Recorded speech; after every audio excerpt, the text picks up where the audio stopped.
الحمد لله وكفى وسلام على عباده الذين اصطفى أما بعد. أعوذ بالله من الشيطان الرجيم. بسم الله الرحمن الرحيم. وقالوا لو كنا نسمع أو نعقل ما كنا في أصحاب السعير فاعترفوا بذنبهم فسحقا لأصحاب السعير. যাবতীয় প্রশংসা সেই মহান আল্লাহর জন্য, যিনি আমাদেরকে মহান মজলিসে বসার তৌফিক দান করেছেন। এই জন্য করে সকলে আমরা শুকরিয়া শুরু করি আলহামদুলিল্লাহ। তারপরে অগণিত দরুদ বর্ষিত হোক মহানবী সাল্লাল্লাহু আলাইহি ওয়াসাল্লামের উপর। সবাই আমরা বলি সাল্লাল্লাহু আলাইহি ওয়াসাল্লাম। আজকে আমার বয়ানের বিষয়বস্তু তাকলিদ করা ওয়াজিব। আল্লাহ পাক বলেছেন ওয়াকালু লাউ কুননা নাসমাউ আও না'কিলু। কাফেররা কিয়ামতের দিন বলবে, যদি আমরা কারো কথা শুনতাম অথবা বুদ্ধি দিয়ে কাজ করতাম, তাহলে আজ আমরা জাহান্নামে প্রবেশ করতাম না।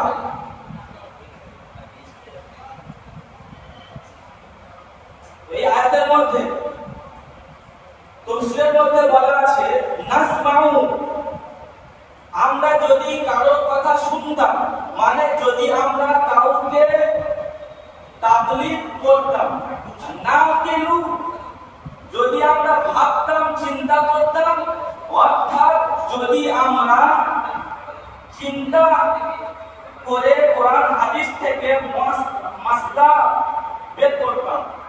ইলিয়াস উম্মান দামাত বাকাতুল আলিয়া তিনি একবার একটা ছাত্রকে মুনাজারা করা শেখাচ্ছেন। ওই বাচ্চাকে ডাকলেন এবং বললেন, যখন তুমি এই মসজিদ থেকে নামাজ পড়ে বের হবে, তখন যদি তোমাকে কেউ জিজ্ঞেস করে তুমি কি ইমামের পিছনে সূরা ফাতিহা পড়েছো, তখন সে বাচ্চা বলবে না আমি পড়িনি। কেন পড়ুনি? তখন বাচ্চা বলবে আমি জানি না। তখন ওই ব্যক্তিটি বলবে আমি কি শিখিয়ে দেব? তখন বাচ্চা বলবে দাও, শিখিয়ে দাও। তখন উনি বলবেন বলো আলিফ লাম জাবার আল। তখন বাচ্চাটি বলছে হামজা আলিফ জাবার তিল। তখন ওই লোকটি আবার বলছে হামজা আলিফ জাবার আল। তখন বাচ্চাটি বলছে হামজা আলিফ জাবার উল। তখন ওই লোকটি বাচ্চাকে বলছে তুমি হামজা আলিফ জাবার আল কেন পড়ছো না? তখন বাচ্চাটি বলছে আঙ্কেল, চাচা, আপনি কেন পড়েন না হামজা আলিফ জাবার উল বা ইল কেন পড়েন না? তো বাচ্চাটি বলছে, তো লোকটি বলছে না, কোরআন পাকে এটাই লেখা আছে, জাবার লেখা আছে, জাবার পড়তে হবে। তখন বাচ্চাটি বলছে এটা কে বলেছে? আল্লাহ বলেছে, আল্লাহ রাসূল বলেছেন। কে বলেছে? তার নাম বলো। তখন লোকটি বলছে যে কুফা নগরের একজন বাদশা হাজ্জাজ বিন ইউসুফ। তখন বাচ্চাটি বলছে চাচা যান, আমরা কুফা নগরে নেক মানুষ, পরহেজগার মানুষ ইমাম আবু হানিফাকে মানি না, আর কুফার একজন জালিম বাদশা তাকে কেন আমি মানব? আমাকে ওইসব জালিম বাদশার কথা শোনাওনি, আমাকে এমন একজনের দলিল দাও যে নেক মানুষ, পরহেজগার মানুষ। তখন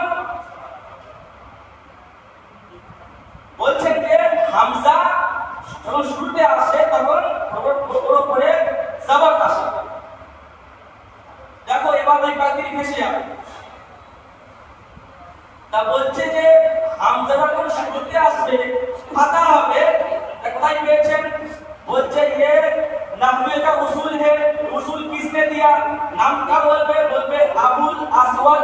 দুয়ালি তো বলবে এ কে রাসূল না এ নবী আল্লাহ নাই রাসূলও নাই এ কে এটা তখন বলছেন তাকলিদ যদি কেউ না করে তাহলে কোরআন পাকের শুরুতে যে আলিফের পরে হামজা আছে এটাও প্রমাণ করতে পারবে না। কোরআন পুরো কোরআনের উপরে আমল করা তো দূরের কথা, যে হামজাই আছে এর উপরে ফাথা আছে এটাও প্রমাণ করতে পারবে না।